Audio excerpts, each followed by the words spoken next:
Parang kinilig po ako because he noticed me for the performance. At meron pa isa. Ayan na naman. Ano yan, Ryan?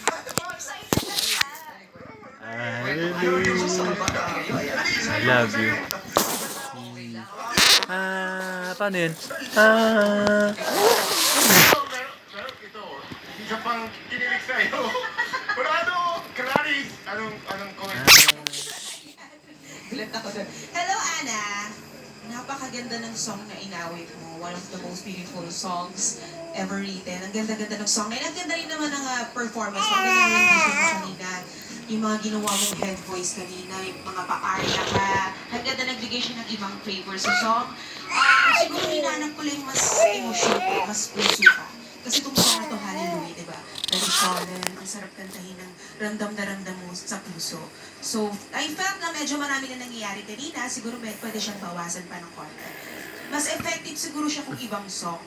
So, ayun lang naman, but still, alam ko madidevelop naman yan, Ana. Congratulations! Maraming salamat, Jurado Clarice, at salamat din kay Ana Patricia. Ipakilala mo na ang huling weekly finalist, Judge! Tata. Huli man siya sa listahan. Di naman siya pahuhuli sa pagalingan. Ito na ang mga Jump, awit jump, mula sa jump. Davao del Norte Jump, State jump. College, Mark Dagar!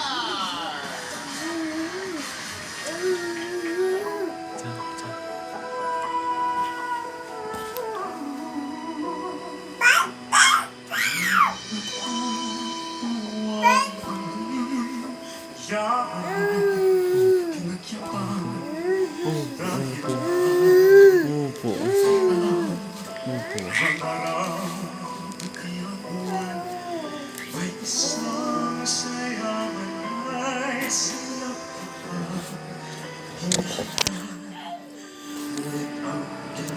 Nasa yung crab?